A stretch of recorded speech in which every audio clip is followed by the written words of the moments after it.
Bonjour les geeks, faisons un nouveau petit tour au début des années 80, époque bénite entre toutes. Les éditions Lug régnaient sur les kiosques, enregistrant des records de vente et multipliant les parutions, inondant les maisons de la presse de super-héros de tout poil. À poil.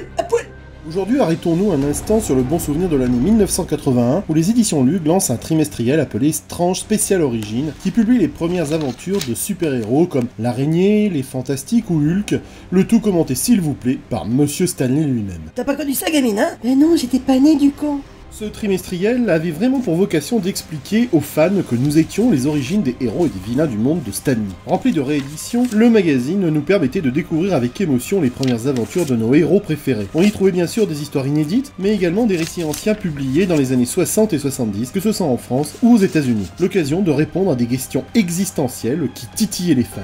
La chose, est-ce que sa queue est aussi en pierre comme le reste de sa personne? C'est un secret de super-héros. Les numéros suivaient la numérotation de Strange. Stan Lee apparaissait sur chacune des couvertures de ce magazine, tapotant sur le clavier de sa machine à écrire, entouré des héros dont il allait nous raconter la genèse. En fait, Strange Special Origins traduisait les textes de Stan Lee, ceux qu'il avait écrits pour des recueils destinés au marché américain. Le maître se remémorait et racontait en enjolivant bien sûr les créations de ses personnages les plus célèbres. Il y passait en revue les héros mais aussi les vilains et les héroïnes. Une vraie bible. Ainsi, du premier numéro, le 133 bis de janvier 1981, au 178 bis d'octobre 1984, on retrouvait donc la genèse des super-héros écrite par Stan Lee dans Stan Lee raconte les super-héros. Le premier numéro est le Strange 133 bis. Stan Lee nous raconte les débuts de l'Araignée et de Hulk.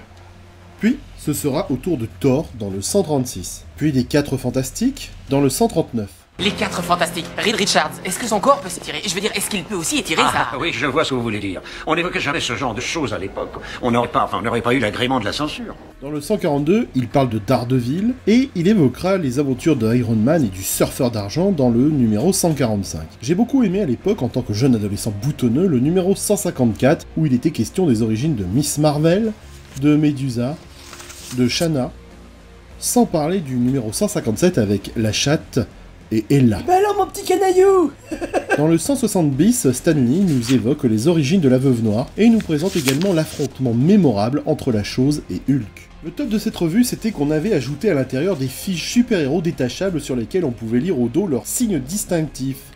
En tant qu'esthète et geek acharné, j'ai été très déçu quand la rubrique de Stan Lee raconte et les fiches disparurent. Car à partir du 181 bis de janvier 1985, Lug donna un coup de jeune à sa revue en publiant de nouvelles fiches tirées du Marvel Universe. Et comment tu dis là? Universe?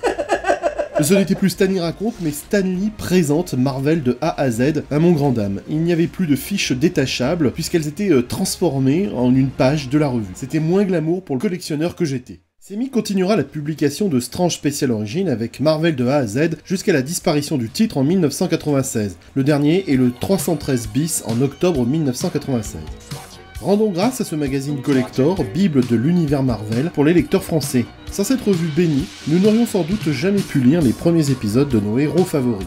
Qu'il est loin ce bon temps. À bientôt les geeks.